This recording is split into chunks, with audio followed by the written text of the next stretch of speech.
issues at play, two major issues. Number one is the efficacy of the ARB process itself, whether or not it is in our best interest to allow any entity to essentially grade its own papers. We don't do that in any other category of life. We don't get to sentence ourselves when we're in court. We don't get to grade our own papers in a classroom.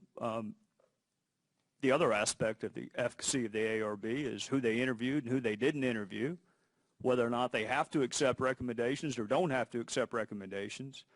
That's a separate issue to me, is whether or not the ARB process works, whether or not it has shortcomings. The second issue is, let's assume arguendo that the ARB process works. Let's just make that assumption for the sake of argument.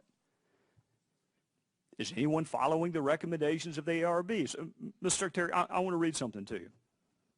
We are disturbed at the inadequacy of resources to provide security against terrorist attacks.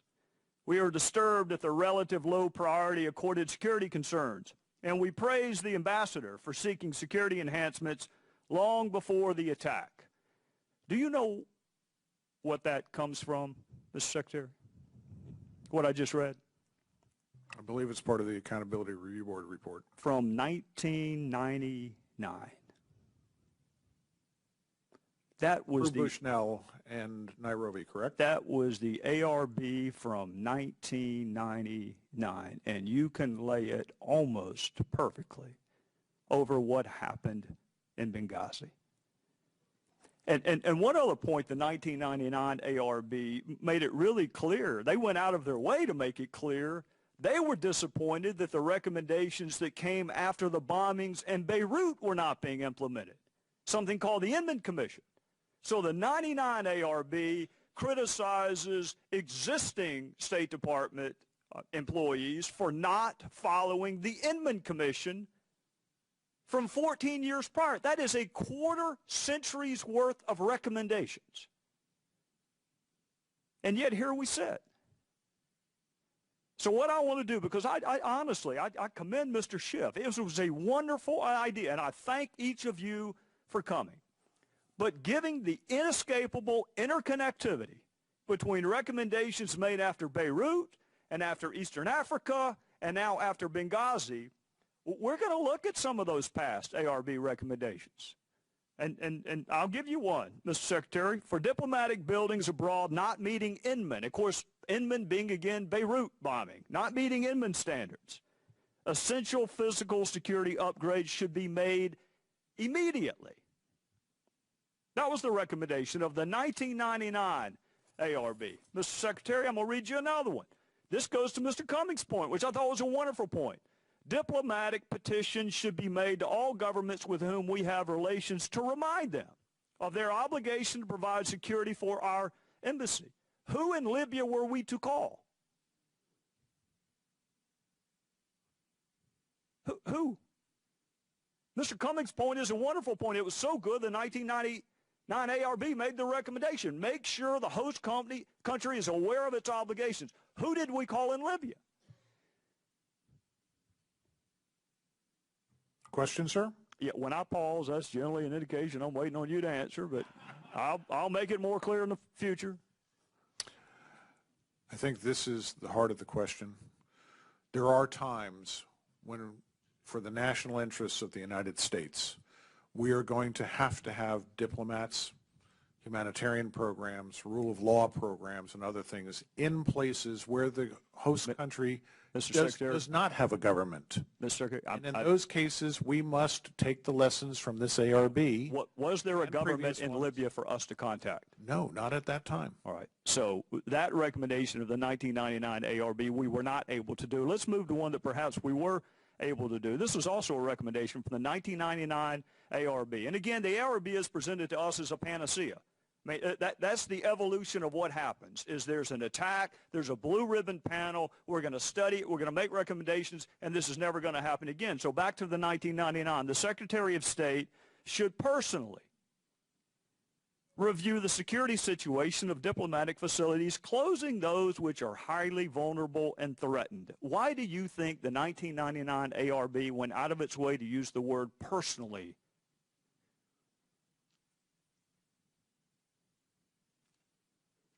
No comment, sir.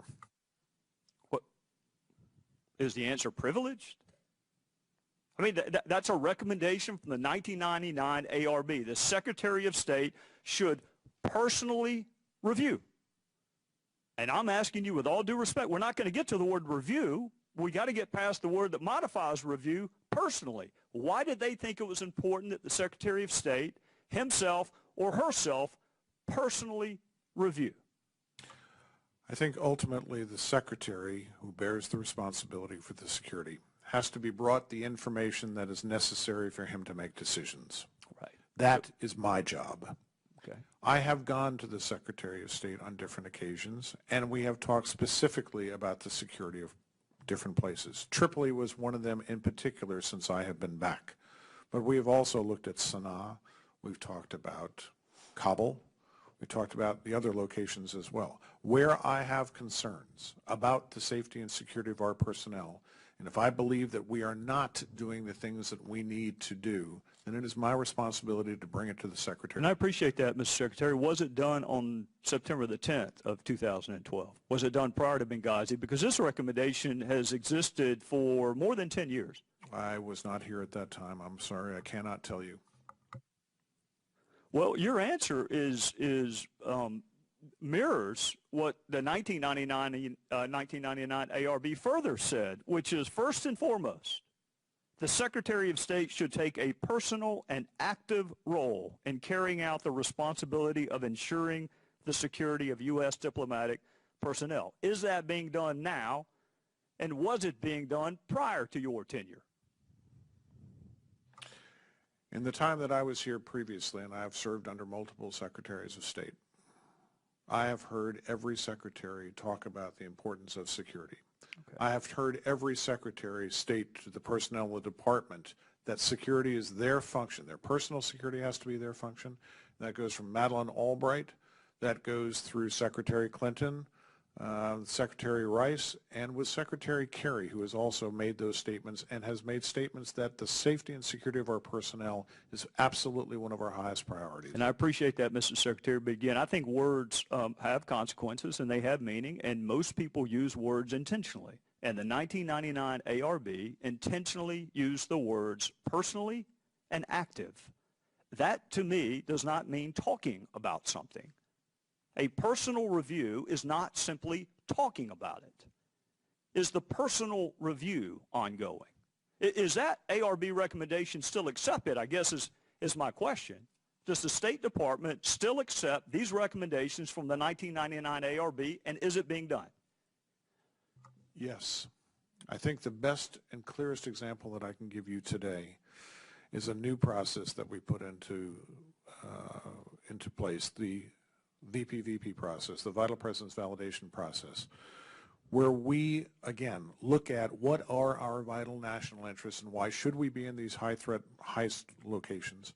We put this process up, and it goes all the way to the Secretary. All right, and that is a great point, which leads very nicely into the next point I was going to make or ask you about. What is it about that recommendation that is so talismanic that it couldn't have been made prior to the attack in Benghazi? I think the Department of State has practiced risk management from the day that with the risk management being, we're going to weigh the risk of being somewhere with the benefits of being somewhere. We know the risk of being in Benghazi. Can you tell us what our policy was in Libya that overcame those risks? In other words, why were we there? These questions, I think, have been fundamental to the department for over 30 years. It is the reason why in many places we have evacuated, or we have shut down operations, or we've taken our families out, or we've gone down to essential personnel only, or we've asked for Marines to come in and support us while we're there. Right, and my point being, Mr. Secretary, none of that was done in Benghazi. So we know the risk in Benghazi. My colleagues and you and others have done a wonderful job of highlighting some of the tripwires, I think is the diplomatic term. What policy were we pursuing in Libya that was so great that it overcame all of the tripwires and all of the risk? Not being here at the time, sir, I cannot answer that question for you. I do believe, personally, from my time at the United Nations, that many of us understood that if we lost the eastern half of Libya, that if we lost the confidence of the people after the revolution in Libya, that we were going to pay a terrible price. And I don't want to put words into Chris Stevens' mouths. I think he was an immensely talented diplomat, and I was not here at that time. But I think it was clear in Chris's mind why he needed to go to Benghazi and what he was trying to accomplish. I think today we have more formalized processes to make sure that those decisions are documented. The VP process makes us go through a process that I don't think was there prior to Benghazi. I think the results of the Accountability Review Board and the Best Practices Panel and the recommendations that we've accepted ensure that as we go forward, we've got a clearer, more precise, more mandated process for risk management. But I would tell you, sir, that every single day for the years that I was with the Department of State, we were weighing the safety and security of our personnel versus what our national security priorities were. And I think that's a fundamental tenet that you will find that everybody in the department agrees with. Well, I appreciate you bringing the hearing towards its conclusion back to Chris Stevens and back to the other four who lost their lives. But Mr. Stevens was equally clear that he needed help. He was equally clear that the situation was getting worse in Benghazi. He was equally clear in asking the people who sent him there to represent us